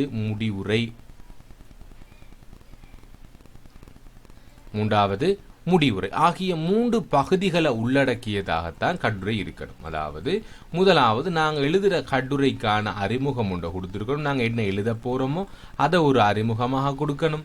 இரண்டாவது நாங்கள் எழுதின அறிமுக பகுதியை மேலும் விளக்கப்படுத்துகிற விளக்கங்கள் எழுதணும். மூன்றாவது ஒரு முடிவுரை எழுதணும். இந்த 3 பகுதிகளை உள்ளடக்கியதாக ஒரு கட்டுரை ஒன்று இருக்கணும். அது ஒரு விளக்க கட்டுரை மாத்திரம் தான். இதுவே கற்பனை கட்டுரை என்று எழுதுனீங்க என்றால் எங்களுக்கு அதனுடைய விடயங்கள் வேறு, ஒரு சுயசரிதை எழுதுகிறப்ப எங்களுக்கு அதனுடைய அமைப்பு வேறு, அது வேறுபடலாம். பட் பொதுவான அமைப்பு என்று பார்த்தால் ஒரு கட்டுரையில் முகவுரை, உடல், முடிவுரை என்று சொல்லக்கூடிய 3, அதாவது அறிமுகம், உடல், முடிவுரை என்று சொல்லக்கூடிய 3 இருக்கணும். அறிமுகம் பார்ப்போம். புத்தக வாசிப்பின் பயன்களில் புத்தகம் என்பது அறிவுக்கண் திறக்கக்கூடிய ஒரு மந்திர சாவியே எனலாம். நாம் படிக்கும் ஒவ்வொரு புத்தகமும் அறிவை வளப்படுத்தும் வாய்ப்பாக அமைகிறது. புத்தக வாசிப்பு ஒரு நல்ல பழக்கம் மட்டுமல்ல, அது மனிதனை உன்னதமான வாழ்க்கைக்கு வழிநடத்தும் ஒரு விசேஷமான பயனாகும். ஆக முதலாவது பந்தியில் புத்தகம் வாசிக்கிறதினுடைய அறிமுகம், புத்தக வாசிப்பினுடைய ஒரு அறிமுகம் இங்கே கொடுக்கப்பட்டிருக்கிறது. ஆக இந்த அறிமுகத்தில் நாங்கள் என்ன விஷயங்களை சொல்ல வாரோமோ அது பற்றியான விளக்கங்களாகத்தான் பிள்ளைகள் இங்கே ஒவ்வொரு பந்திகளும் அமைஞ்சிருக்கணும். இந்த அறிமுகத்தில் சொல்ற விடயங்களை தான் ஒவ்வொரு பந்தியிலையும் நாங்கள் பேசியிருக்க வேண்டும். பாருங்க, முதலாவது என்ன சொல்லியிருக்கோம், புத்தக வாசிப்பின் மூலம் நாம் புதிய தகவல்களை என்ன செய்யலாம், தெரிந்து கொள்ளலாம், அனுபவங்களை கற்றுக்கொள்கிறோம். இதனால் அறிவு வளர்ந்து எண்ண சக்தி கூடி பேசும் மற்றும் எழுதும் திறன்கள் மேம்படுகின்றன. கதைகள், வரலாறுகள், அறிவியல், இலக்கியம் போன்ற பல துறைகளை பற்றிய அறிவு நம்மில் பெறுகிறது. ஆக இதுல சொல்லியிருக்கிற ஒரே ஒரு விடயம், அழகு விடயம் என்ன அப்படின்னா, புத்தகம் வாசிப்பதனால பல புதிய தகவல்கள் தெரிஞ்சு கொள்கிறோம். இரண்டாவது தகவல் பார்த்தீங்கன்னா, புத்தக வாசிப்பு நமக்கு நன்மையை தரும். இரண்டாவது விடயம் கவன செயலையும் தருகிறது. அப்ப புத்தகம் வாசிக்கிறனால மன அமைதியும் கவன செயலையும் அதிகரிக்க செய்கிறது. நேரத்தை பயனுள்ளதாக கழிக்க இந்த பழக்கம் உதவுகிறது. சில புத்தகங்கள் நமக்கு நல்ல ஆளுமையை வளர்க்க உதவுகின்றன, சில புத்தகங்கள் நம்மை சிந்திக்க வைக்கும். குறிப்பாக மாணவர்கள் சிறு வயதிலேயே வாசிப்பு பழக்கத்தை வளர்த்து கொண்டால் எதிர்காலத்தில் நன்மைகளை அனுபவிக்க முடியும் என்ற விடையில 2வது விஷயம் சொல்லப்பட்டிருக்கு. மூன்றாவது, இன்றைய தொழில்நுட்ப உலகிலும் புத்தக வாசிப்பின் மதிப்பு குறையவில்லை. மின்னணு புத்தகங்கள். 3வது விஷயம் மின்னணு புத்தகங்கள் சம்பந்தமாக சொல்றாங்க. ஆடியோ புத்தகங்கள் போன்றவை புதிய வடிவங்கள் வாசிப்புகிறதுக்கு எங்களுக்கு இலகுவாக இருக்கிறது. நாங்கள் இன்னைக்கு கணினி மூலமாகவும் கையடக்க தொலைபேசி மூலமாகவும் வீடியோ படிவு சார்ந்த புத்தகங்களை நாங்கள் பெற்றுக்கொள்ளலாம். ஆரம்ப காலத்தில் அப்படி இல்லை. அதே மூல ஒளி வகை, அதாவது சத்தம் மூலியமாக இன்னைக்கு ஆடியோ ரெக்கார்டிங் மூலியமாக கூட புத்தகங்கள் இன்னைக்கு நாங்கள் கேட்டு வாசிச்சு கொள்றதுக்கான வழிமுறைகள்லாம் இருக்குது. அதுலேயும் நாங்கள் வாசிக்கலாம். எனவே மாணவர்கள் அனைவரும் புத்தக வாசிப்பை ஒரு சிறந்த நண்பனாக கொண்டாட வேண்டும். அது அறிவின் விகற்பமாக நமக்கு உதவும்.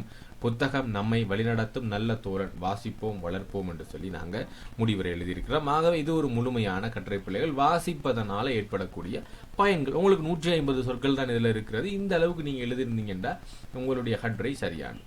இரண்டாவது, இயற்கையினுடைய பெருமை என்ன? அதுவும் நாங்கள் சொன்ன மாதிரி தான். ஒரு அறிமுகம் இருக்கணும், ஒரு உடல் இருக்கணும், ஒரு முடிவுரை இருக்கணும். அறிமுகத்தை பார்ப்போம். இயற்கை என்பது நாம் வாழ்வதற்கே அத்தியாவசியமான ஒரு தேவையாகும்.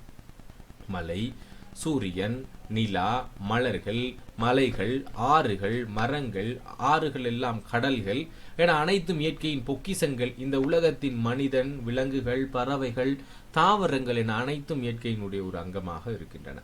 இயற்கை இல்லாமல் நம் வாழ்க்கையை கற்பனை செய்வதே முடியாது. நமக்கு சுவாசிக்க தூய்மையான காற்றும், குடிக்க தண்ணீரும், சாப்பிட உணவும் கூட இயற்கை தான் தருகிறது. ஆக மரங்கள் நமக்கு நிலமும் பழமும் மருந்துகளும் தருகின்றன. இயற்கையினுடைய பெருமையை நாங்கள் சொல்றோம். இயற்கையின் அழகும் அதனுடைய அமைதியும் மனதை சாந்தமாக்கும். ஒரு பூந்தோட்டத்தில் நடக்கும் போது ஏற்பட்ட ஆனந்தம் சொல்லி கூற முடியாது. பசுமை பரப்புகளும் மலர் வாசனைகளும் நம்மை வசீகரிக்கின்றன. இயற்கையை பாதுகாப்பது நமது கடமையாகும். இன்று மனிதன் மனிதர்கள் சவால்களை, சாலைகள், மாடி கட்டிடங்கள், கட்ட இயற்கையை அழித்து விடுகின்றார்கள். என்ன செய்கிறாங்கன்னா இன்னைக்கு இயற்கையை அழிச்சு இன்னைக்கு அதில் பல செயற்கையான கட்டிடங்கள் பல மாற்றங்களை ஏற்படுத்துகிறார்கள்.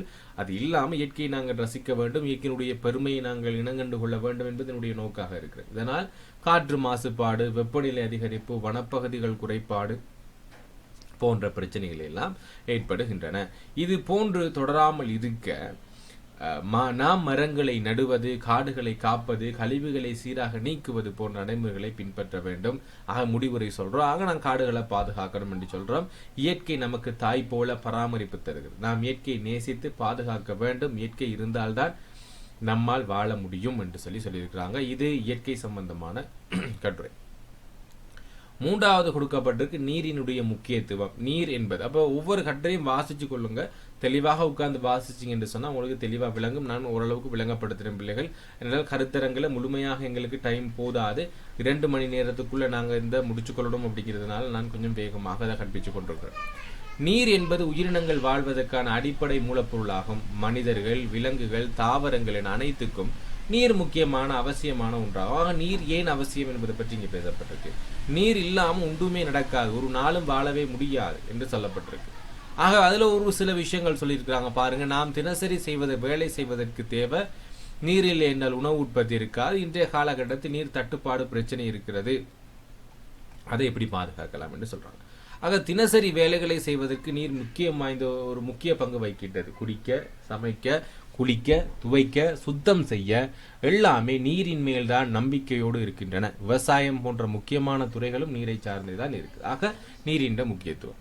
இயற்கை நீர் இல்லை என்று சொன்னால் உணவு கிடைக்காது, அதனை உற்பத்தி செய்ய முடியாது, அதனுடைய உற்பத்திகள் பாதிக்கப்படும், மரங்கள், பயிர்கள் உலர்ந்து விடும், அதனால் உயிரினங்கள் வாழ முடியாமல் இறந்துவிடும். நம் உடலின் பெரும்பகுதி நீரால் ஆனது. ஆகையால் நீரை சரியாக குடிப்பது நமது உடல் நலத்துக்கு இன்றியமையாதது. மூன்றாவது விடயம், இன்றைய காலகட்டத்தில் நீர் தட்டுப்பாடு ஒரு பெரிய பிரச்சனையாக உள்ளது. நீர்நிலைகள் குறைந்து வருவதால் மக்கள் தண்ணீர் இல்லாமல் வேதனைப்படுகின்றனர். நீரை வீணடிக்காமல் பாதுகாக்க வேண்டும், மழை நீரை சேமிக்கும் பழக்கத்தை வளர்க்க வேண்டும் என்று சொல்லி நாங்கள் சொல்றதோட முடிவுரை என்ன சொல்றோம் அப்படின்னு பாருங்க. நீர்தான் உயிரின் ஆதாரம், நீர் இருந்தால் வாழ்க்கை உண்டு என்பது உண்மை. எனவே நாம் ஒவ்வொருவரும் நீரின் முக்கியத்துவத்தை உணர்ந்து அதை சிக்கனமானதாகவும் பாதுகாப்பாகவும் பயன்படுத்த வேண்டும் என்று சொல்லி நாங்கள் இந்த கட்டுரையை முடிச்சிருந்தோம் என்றால் எங்களுக்கு கட்டுரை சார். அடுத்த கட்டுரையை பாப்போம் பிள்ளைகள். இது ஒரு பொதுவான கட்டுரை, விளக்கட்டுரை இல்லை, கல்வியே செல்வம் என்று சொல்லக்கூடிய ஒரு கட்டுரை பகுதி. முதலாவது எங்களுக்கு ஒரு அறிமுகம் கொடுக்கப்பட்டிருக்கிறது பாருங்க. கல்வியே முதல் செல்வம் என தமிழ் அறிஞர்கள் கூறியுள்ளனர். உண்மையாகவே ஒரு மனிதனுக்கு உண்மையான செல்வம் எது என்பது என்றால் பணம் அல்ல, கல்வியே ஆகும்.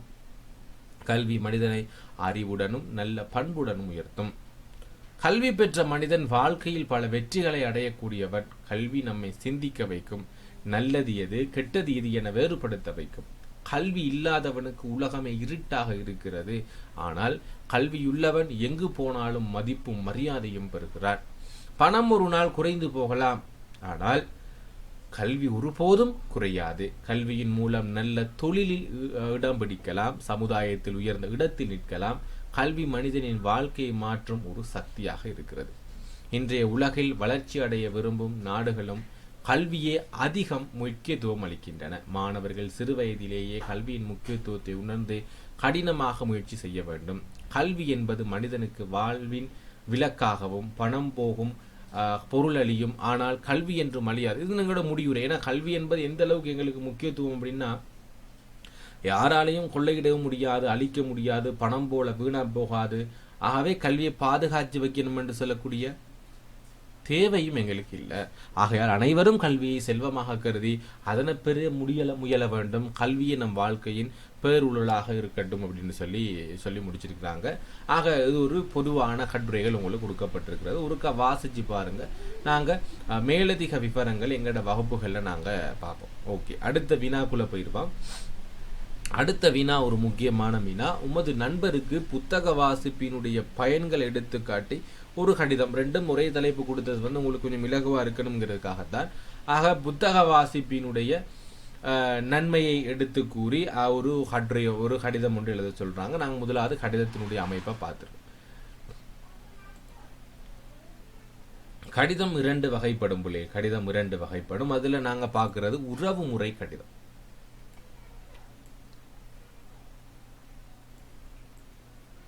உறவுமுறை கடிதத்தினுடைய அமைப்பு பற்றி நாங்கள் பார்ப்போம் பிள்ளைகள். ஸோ இதில் வந்து எங்களுக்கு முதலாவது முகவரி இருக்கணும். ஓகே, இதில் பார்ப்போம்.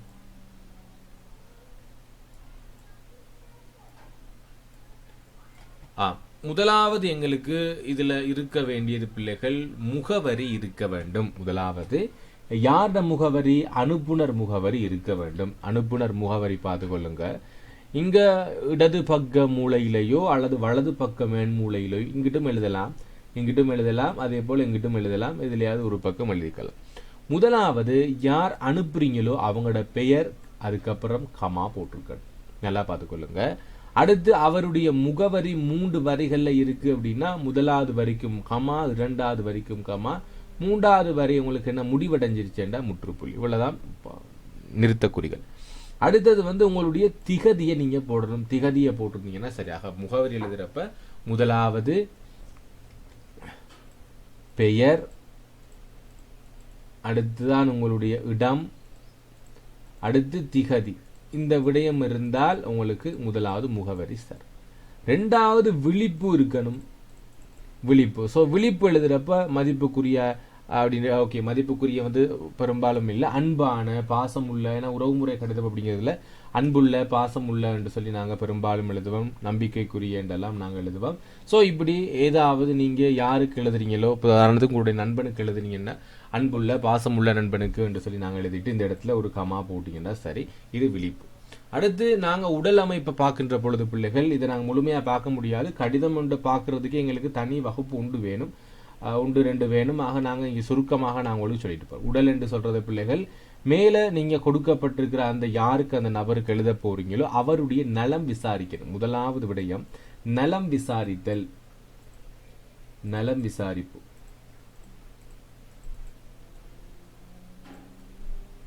இரண்டாவது இந்த பகுதியில் நலம் விசாரித்த பிறகு 2வது பகுதியில் நீங்கள் கடிதம் எழுதுறதுக்கான ஒரு நோக்கம் இருக்கும். உண்டு ஏதாவது ஒரு விடயத்தை சொல்றதுக்காக இருக்கலாம், இல்லாட்டி அவங்கள ஒரு விழாவுக்கு அழைச்சா இருக்கலாம். ஏதோ ஒரு விடயத்தை நீங்கள் அவங்கள்ட்ட சொல்ல போறீங்க. அந்த விடயம் தர்றப்பாக நீங்கள் மேலதிக விவரங்களை கொடுத்தீங்கன்னா சரி. இதில் உடல் பகுதியில் இப்போ நாங்கள் கடிதம் கொண்டு பார்க்க போகிறோம். அடுத்ததாக இந்த இடத்துல நன்றி என்று சொல்லிட்டு எங்களுக்கு முற்றுப்புள்ளி வச்சிருக்கணும். கடைசியாக முடிப்பு. முடிப்பு எப்படி எழுதுவோம்? பாசம் படிக்கு பாசம் உள்ள, படிக்கு நேசம் உள்ள, ஏதோ ஒன்று நீங்கள் எழுதுனீங்கன்றா சரி. இங்கே இருக்கக்கூடிய அதாவது அந்த உறவுக்கு அடிப்படையில் யார் அப்பாவுக்கு எழுதுறேன்டா, அப்பாவுக்கு உறவுக்கு நீங்கள் எப்படி முடிக்கிறீங்களோ அது, அம்மாவுக்கு என்றால் அந்த மாதிரி, சகோதரர்களுக்கு அல்லது நண்பர்களுக்கு என்று யாருக்கு எழுத போறீங்களோ அவருடைய அந்த உறவு முறை அடிப்படையிலான அந்த சொற்களை போட்டு நீங்கள் எழுதலாம். இறுதியாக நீங்கள் கையொப்பம் மட்டும் முற்றுப்புள்ளி வச்சிங்கன்றால் இந்த கடிதம் சரி. இதான் ஒரு கடிதத்தினுடைய அமைப்பு, அதுவும் உறவு முறை கடிதத்தினுடைய அமைப்பு. இப்போ நாங்கள் வினாப்பத்திரத்துக்குள்ள போகலாம். உமது நண்பருக்கு வாசிப்பினுடைய பயன்கள் பற்றி எடுத்து கூறிதான் கேட்குறாங்க. நாங்கள் வாசித்து பார்ப்போம் பயன்கள் பற்றி என்ன சொல்லப்பட்டிருக்கு என்று சொல்லி. புத்தக வாசிப்பினுடைய பயன்களை பற்றி நாங்கள் ஒரு கடிதம் ஒன்றை வாசி பார்ப்போம். இந்த இருக்குது. ஸோ முதலாவது பார்த்தீங்கன்னா பிள்ளைகள் எங்களுடைய விலாசம் நான் கொடுத்துருக்கேன். ஏன்னா முதலாவது பெயருக்கு பக்கத்தில் கமா, எங்களோட விலாசம் கொடுத்துருக்கிறேன், பள்ளி தெரு கண்டி என்று சொல்லி கொடுத்துருக்கிறேன். ஸோ இந்த இடத்துலையும் கமா, இந்த இடத்துல வந்து முற்றுப்புள்ளி. ஏனென்றால் எங்களுடைய விலாசம் முடியுது என்று சொன்னால் அந்த இடத்துல முற்றுப்புள்ளி வச்சிடணும். ஸோ உதாரணத்துக்கு மாவட்டங்கள் எழுதலாம், நாடு எழுதலாம், ஏதோ ஒன்று எழுதி நீங்க ஓகே இதோட எங்களோட விலாசம் முடியுது என்று சொன்னால் அந்த இடத்தை நாங்க சொல்லுவோம் முடிச்சிருவோம். இந்த இடத்துல முற்றுப்புள்ளி வச்சு முடிச்சிங்கன்னா சரி. அடுத்ததாக நாங்கள் எழுத வேண்டியது திகதி என்பது எங்களுக்கு மிக மிக முக்கியமானது. திகதியை நீங்க இந்த ஓர்டர்ல எழுதணும். இது முகவரியா இருக்கு, அனுப்புனர் முகவரியா இருக்கும். திகதியை வந்து முதலாவது திகதி, அடுத்து மாதம், அடுத்து வருடம் என்ற அடிப்படையில் அல்லது வருடம் மாதம் திகதி என்ற அடிப்படையில் நீங்க எழுதலாம், மாறி எழுதக்கூடாது. அடுத்து பார்த்துக்கொள்ளுங்க, ஒரு கடிதம் ஒன்று எழுதுறப்ப முதலாவது விழிப்பு ஒன்று அவசியம் இல்லை. விழிப்பு என்று சொன்னால் நீங்க யாருக்கு கடிதம் எழுதுறீங்களோ அவருடைய பெயரை சொல்லலாம் அல்லது அவருடைய உறவை சொல்லலாம். அன்புள்ள தோழனுக்கு, அன்புள்ள ரமேஷுக்கு என்று சொல்லலாம், அல்லது அன்புள்ள தந்தைக்கு, அன்புள்ள தாய்க்கு என்று சொல்லி நீங்க யாருக்கு எழுதுறீங்களோ அவங்கள விழிச்சிருக்கணும். வணக்கம், நீங்கள் நலம் என நம்புகிறேன். அப்ப முதலாவது நாங்க என்ன சொன்னோம்? நலம் விசாரித்தல். ஒரு கடிதத்துல முதலாவது விடயமே தொழில்முறை கடிதத்துல நலம் விசாரிக்கிறது, நலம் விசாரிச்சாச்சு, நாங்கள் நலம் நீங்கள் நலமா என்றெல்லாம் கேட்பாங்க. அடுத்து, உன்னிடம் புத்தக வாசிப்பின் பல பயன்களை பகர விரும்புகிறேன், நான் சொல்ல உனக்கு விரும்புகிறேன்னு சொல்றாங்க. உண்டாவது, புத்தகங்கள் அறிவை வளர்க்கும் அற்புதமான கருவியாகும். நமது அறிவுத்திறன் மேம்பாடு, புதிய விடயங்களை அறிந்து கொள்ளலாம். புத்தக வாசிப்பு சொற்பொழிவு மற்றும் எழுது திறனை வளர்க்கிறது. என்னென்ன விடயங்கள் சொல்றாருன்னு பாருங்க. புதிய அறிவை வளர்த்து கொள்ள முடியும், அறிவுத்திறன் மேம்பாடு, புதிய விடயங்களை கற்றுக்கொள்ளுதல், சொற்பொழிவு ஆற்றுறதுக்கு எங்களுக்கு தேவைப்படும் புதிய திறன்களை வளர்த்து கொள்றதுக்கு, புத்தகங்களில் வரும் கதைகள் நமக்கு நல்ல பழக்கங்களை கற்பிக்கவும் உதவுகின்றன. மனதை அமைதியாக்கி சிந்திக்க வைக்கும் பலன் உண்டு. நேரத்தை பயனுள்ள முறையில் செலவிட வழி வைக்கிறது. இன்று தொழில்நுட்ப உலகிலும் புத்தக வாசிப்பின் முக்கியத்துவம் குறையவில்லை. ஆனாலும் அதனால் நீயும் தினமும் ஒரு புத்தகத்தை படித்து அறிவை வளர்த்துக்கொள். இது உன் வாழ்க்கையில் பெரிய மாற்றத்தை கொண்டு வரும் என்று சொல்வதாக இந்த உடல் பகுதி முடிவடைந்த பின்பாக எங்களுக்கு இந்த இடத்துல நன்றி என்று விட வேண்டும். நன்றி என்று குறிப்பிட்ட பிறகு முற்றுப்புள்ளியும், அடுத்ததாக எங்களுக்கு முடிப்பு என்பது பிள்ளைகள் இப்படிக்கு உன் அன்புடன், இப்படிக்கு அன்புடன் தினேஷ் என்று சொல்லலாம், உன் அன்புடன் தினேஷ் என்று சொல்லலாம். கடைசியாக கையொப்பம், இது முடிவுரை கடந்து கையொப்பம் விட்டுருந்தீங்கன்னா ஒரு கடிதம் என்பது முழுமையாக சரி. இவ்வளவுதான் பிள்ளைகள் ஒரு கடிதம் ஒன்று எழுதுறதுக்கான வழிவகைகள். அடுத்த வினாக்குள்ள போயிருவோம். நாங்கள் மூன்றாவது வினா, பாடநூலை அடிப்படையாக கொண்ட சில வினாக்கள் கொடுக்கப்பட்டிருக்கின்றன. இந்த பகுதியில் பிள்ளைகள் பார்த்துக்கொள்ள நல்லா விளங்கிக் கொள்ளுங்க. தரம் 6 1 தொடக்கம் 7 வரையிலான வினாக்கள் அந்த பாடப்பகுதியிலிருந்து வினாக்கள் வராது. 8வது பாடமான மூடாமை, 9வது தென்னமர கும்மி, 10வது புதிய ஆத்திச்சூடி, 11வது கண்ணகி வழக்குரைத்தல், 12வது செய்தித்தாள், 15வது திருக்குறள், 13வது திருக்குறள், 14வது ஐசாக் நியூட்டன் என்று சொல்லக்கூடிய பாடல்கள்ல இருந்து அதாவது ஒவ்வொரு வினாக்கள், அதுவும் சிறிய சிறிய வினாக்கள் தான் உங்களுக்கு வரப்போகிறது. நாங்கள் பார்ப்போம். முதலாவது, மூட ஆமை என்ற கதை பாடலை பாடியவர் யார் என்று கேட்டிருக்கிறாங்க. ஞாபகம் இருக்கும் பள்ளியில் உங்களுக்கு பெருஞ்சித்திரனார் என்று சொல்ற ஒருத்தர். யாரு? பெருஞ்சித்தனார் என்று சொல்லக்கூடிய எழுதுறோம் பாருங்க. பெருஞ்சித்தனார் தெரியாதவங்க நோட் பண்ணிக்கொள்ளுங்க. பெருஞ்சித்தனார் என்று சொல்றவர் தான் உங்களுக்கு இந்த பாடத்தை எழுதியிருக்கிறாரு. மூடாமை என்று சொல்லக்கூடிய பாடத்தை. திருக்குறளில் எத்தனை அதிகாரங்கள் இருக்கின்றன? 133 அதிகாரங்கள் உண்டு. அப்போ உங்களுக்கு திருக்குறள் பற்றி தெரியும் போல 133 அதிகாரம், 1330 குறள்களுடையதான் திருக்குறள். அப்போ அதிகாரங்கள் தான் கேட்டுக்கிறாங்க. ஓகே. அடுத்து, கண்ணகியினுடைய கணவன் யார்? ஞாபகம் இருக்கும், கோவலன் என்று சொல்றவர். கோவலன் தான் கண்ணகியினுடைய கணவன். எங்களுக்கு கண்ணகி வழக்குரைத்தல் என்று சொல்லக்கூடிய பாடத்தில் நாங்கள் எழுதியிருக்கோம். செய்தியை குறிக்கும் ஆங்கில பதம் உங்களுக்கு தெரியும், நியூஸ் என்று சொல்லி நாங்கள் எழுதுவோம். நியூஸ் ஆங்கில பதத்தை கேட்டிருக்கிறாங்க. வேற அதனுடைய விளக்கம் எதுவும் கேட்கல. இறுதி வினாவை பார்த்தோம் என்று சொன்னால், உலகின் முதல் செய்தித்தாள் எந்நாட்டில் தோன்றியது? உங்களுக்கு ஞாபகம் இருக்கும், 16ஆம் நூற்றாண்டு காலகட்டத்தில் இத்தாலி என்று சொல்லக்கூடிய அந்த நாட்டில் தான் செய்தித்தாள் தோற்றம் பெறுது. இத்தாலி என்ற நாட்டில், இத்தாலி என்று சொல்லக்கூடிய நாட்டில் 16ஆம் நூற்றாண்டு உங்களுக்கு இந்த செய்தித்தாள்கள் தோற்றம் பெறுகின்றன. ஓகே, இப்போ 3 வினாக்கள் நாங்கள் முடிச்சிருக்கிறோம். இன்னும் சிறிய வினாக்கள் தான். பின்வரும் சொற்களை வைத்து வாக்கியம் அமையுங்கள். ஸோ இதை நீங்கள் செய்ய வேண்டிய விடயம் தான் பிள்ளைகள். ஸோ ஒன்றுக்கும் பொருள் உங்களுக்கு தெரியும். ஆனால் மாலா சந்தைக்கு சென்றால்,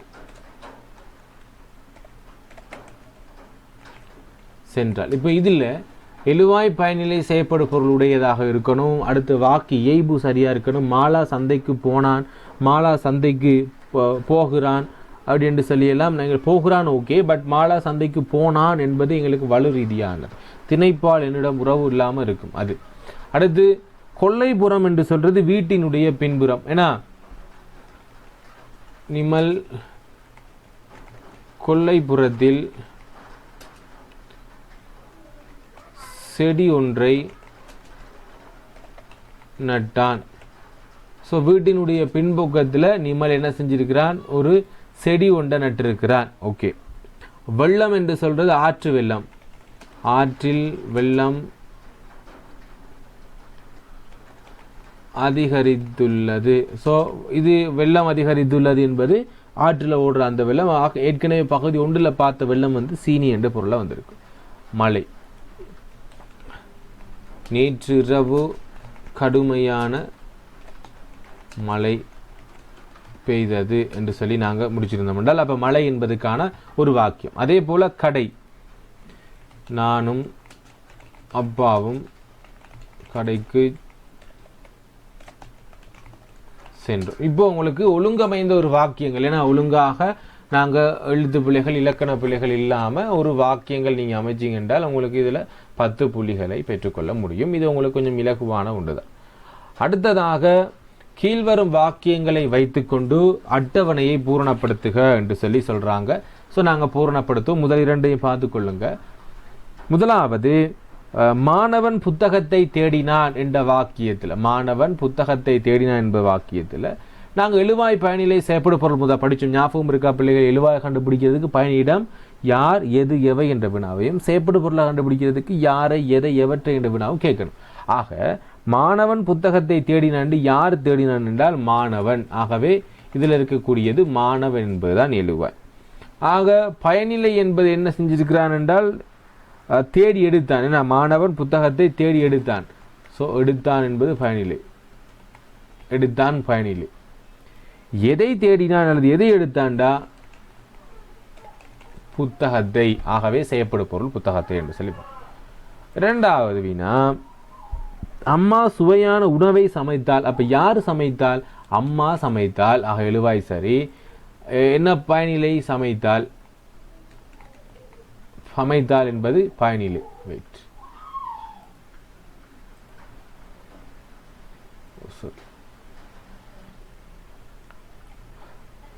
சமைத்தால் என்பது எங்களுக்கு பயனிலை. எதை சமைத்தாய்? ரைட். அப்போ எங்களுக்கு விட வருது உணவை சமைத்தால். உணவை சமைச்சிருக்கிறா. ஆகவே இங்கே எங்களுக்கு செய்யப்படும் பொருள் இருக்குது. அடுத்த வினாவை பாருங்க. அடுத்து என்ன ஒரு வாக்கியம் கொடுக்கப்பட்டிருக்கு என்று சொன்னால், பாரதியார் புதிய ஆத்திச்சூடியை இயற்றினார். யார் இயற்றினார்? பாரதியார் இயற்றினார். இயற்றினார் என்ன? அதுதானே எங்களுக்கு வினை. ஒரு செயலை உணர்த்தக்கூடிய ஒரு வினை என்ன அப்படின்னா அங்கே இயற்றினார் தான். அதான் எங்களுக்கு பயனிலே வரும். எதை இயற்றினார்? புதிய ஆத்திச்சூடியை. புதிய ஆத்திச்சூடியை ஏற்றினார் என்று சொல்லி எங்களுக்கு எழுவாய் பயனிலே செய்யப்படும். அடுத்தது பார்த்தீங்க அப்படின்னா, பாட்டி குழந்தைக்கு கதை சொன்னார். இங்கே யார் சொன்னார்? பாட்டி. எதை சொன்னார்?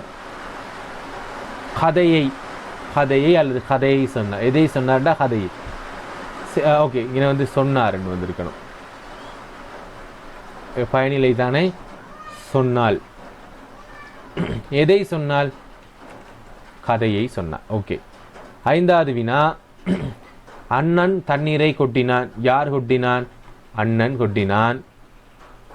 என்ன செய்திருக்கிறான்? கொட்டி இருக்கிறான். ஸோ இங்கே வரக்கூடியது கொட்டி நான். 3வது எதை கொட்டினான்? தண்ணீரை கொட்டினான். ஆகவே இங்கு எங்களுக்கு எழுவாய் பயனிலை செயற்படு பொருள் என்பதை கண்டுபிடிக்கிறதுக்கு மிக இலகுவான வழிமுறைகள் எங்களுக்கு தெரியும். பயனிலிடம் யார் எது எவை என்ற வினா வெளிப்புணியம்னா கண்டுபிடிக்க முடியும். ஓகே, அடுத்த வினாக்குள்ள போயிடலாம். 6வது வினாக்குள்ள பின்வரும் கீழே தரப்பட்டுள்ள புதிய ஆத்திச்சூடி அடிகளுக்கு கருத்துகள் எழுதுக என்று சொல்றாங்க. இழைத்த நிகழ்ச்சி அப்படிங்கிறது நீங்கள் ஞாபகம் இருக்கும். புதிய ஆத்திச்சூடி பகுதியில் 50 ஆத்திச்சூடிகள் பாடமாக்கியிருப்பீங்க. ஸோ அந்த ஆத்திச்சூடிகளை வைத்து தான் இங்கே கேட்கப்பட்டிருக்கு. இழைத்தல் நிகழ்ச்சி. இழைத்தல் பிள்ளைகள் உடலாலும் மனதாலும் ஏன்னா சோர்வடைதல் அல்லது தள்ளாடுதல், தளர்வுறுதல், மிகவும் மிகவும் இழிவு இழிவு என்று சொல்லும். மனதாலும் உடலாலும் சோர்வுறுதல் இழிவான செயல். உடலினை உறுதி செய். நமது உடலை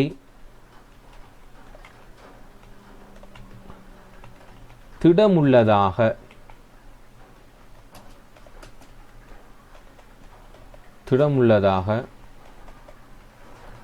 வைத்துக்கொள்ள வேண்டும்.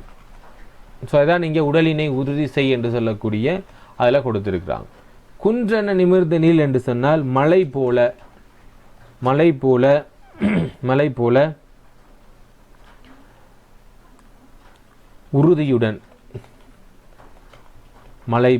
உறுதியுடன் தலை நிமிர்ந்து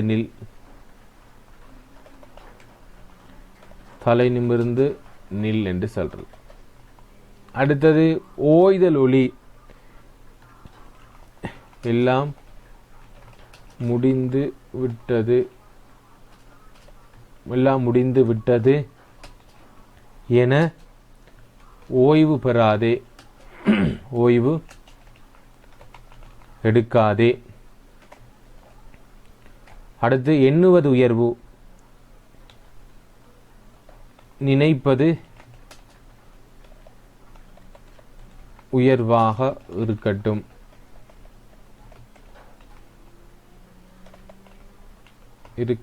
ஆகவே நாங்கள் எப்பவும் நினைப்பதை உயர்வாகவே நினைக்க வேண்டும் என்று சொல்கிறாங்க. இவ்வாறாக நாங்கள் அந்த புதிய ஆத்திச்சூடிக்கு நாங்கள் விளக்கங்கள் எழுத முடியும்.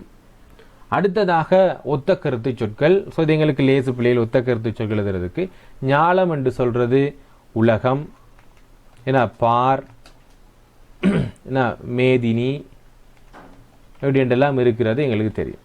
அதே போல் எங்களுக்கு அழகு என்று சொல்கிறது எங்களுக்கு வனப்பு, ஏன்னா நிறைய இருக்கிறது அழகு என்று சொல்கிறதுக்கு நீங்கள் எழுதி கொள்ளுங்கள். தொலை என்று சொல்கிறது தூரம்,